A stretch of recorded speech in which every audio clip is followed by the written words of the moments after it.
Here we go, SLO Review Graphing page only. Got a lot of multiple choice questions. These are parent graphs, just to kind of help you review. I would look at 1 and 7 when trying to make a decision whether it's sine or cosine, because they can't both be sine, they're not both cosine. So if you recall the sine graph, if we just did like the parent graph, this obviously has been slid around, but the parent graph for sine, beginning, middle, and end, and then it goes up and down. So beginning, middle, and end is 0. So that's really the sine graph. Whereas the cosine graph starts high, ends high. Looks more like a U. And so you can see both parts in both graphs. So if we think about the sine graph kind of being backed up to negative pi over 2, that would make this one sine, which would make, if this one was backed up pi over 2 down here at number 7, that makes this one cosine. They are very, very closely related. Another way you can do this is think about, well, what is the sign of 0? Sine goes through 0, 0. Cosine does not go through 0, 0. So that's another telltale sign. This one, of course, increasing rapidly over time, is exponential. This is a parabola, so this is a quadratic. This one has those two asymptotes. This is like 1 over x. That's called rational. This one has the asymptote at the y-axis. This is actually your natural log. And then, of course, this one isn't really anything. So if you look at the choices, this is polynomial. So polynomial is the one that could have really any kind of end behavior and really anything happening in the interior of the graph. Now this next part, there's a lot of ways you can do this. It is your responsibility to find all of the zeros. This one on the test is not multiple choice. And you will have to draw the graph. You will have a calculator. So you can see where you have to graph has to have all of the zeros, all of the maximums, minimums, and you have to be able to list them. So if you type this into the calculator with y equals, you can look at the table and right away you get the 0.10. You might even be able to look at the graph and see you have the 0.10. This particular problem is not factorable, and ideally factoring would be what you want to do. You could also use synthetic division. This is a quick reminder for synthetic division, since we know 1 works. Synthetic division, use the coefficients 1, -2, -4, and 5. None of them are missing.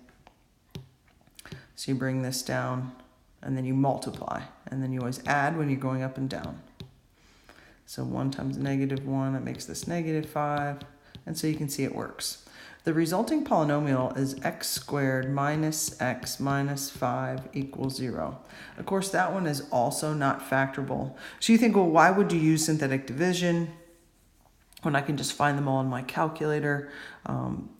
You're right, you can find them all in the calculator. It's totally up to you. You can go second calculate 0 and find them that way. You could use right here, you could use the quadratic formula and find them that way. Kind of up to you. Just realize your options.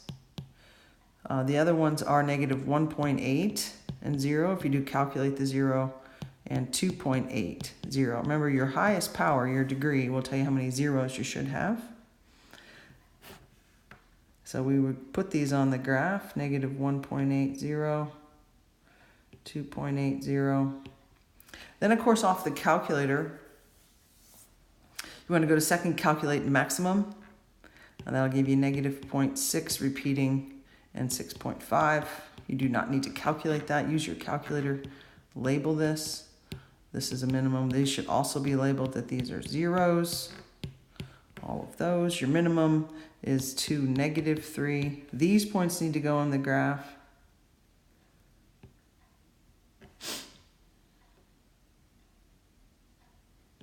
And then, of course, all you'd have to do at that point is draw the curve itself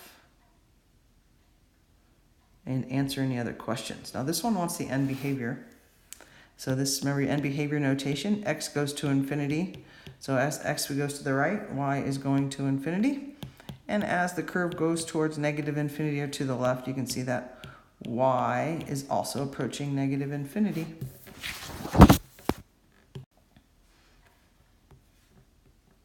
Now, horizontal and vertical asymptotes, this is actually also not multiple choice on the test. This is your parent graph. Your vertical asymptote, is x equals 0. And the horizontal asymptote is y equals 0. This is just a reminder of the parent graph. And when you draw the asymptotes, of course, put those on the graph. And we do not plot points. It's upper right and lower left. So how do you find these horizontal and vertical asymptotes when it looks like number 10? A lot of times the calculator is a little bit hard to read.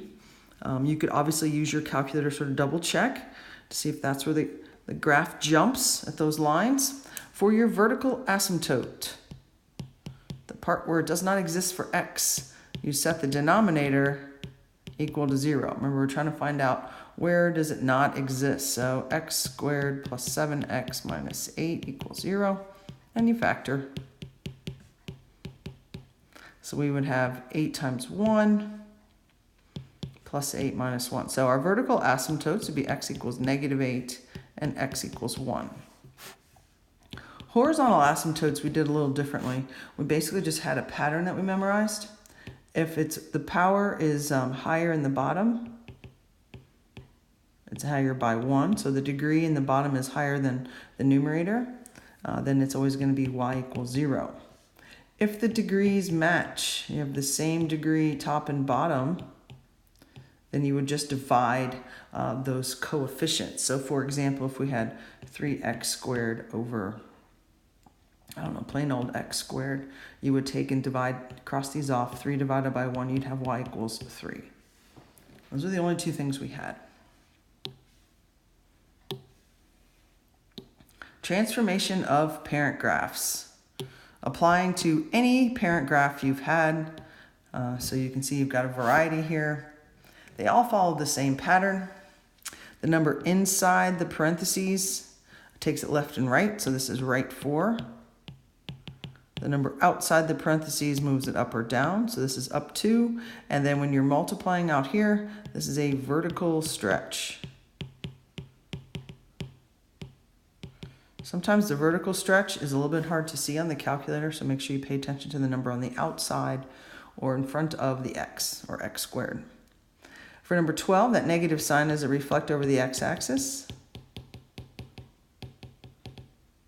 And then, of course, we have left 3 and down 4. For 13, we're going to go vertical shrink by 3 because we're dividing. Multiply is a stretch, shrink is a fraction or division. Then it's right 5 and up 1.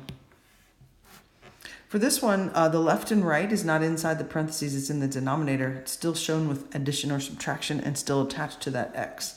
So this is right 3 and of course up 4.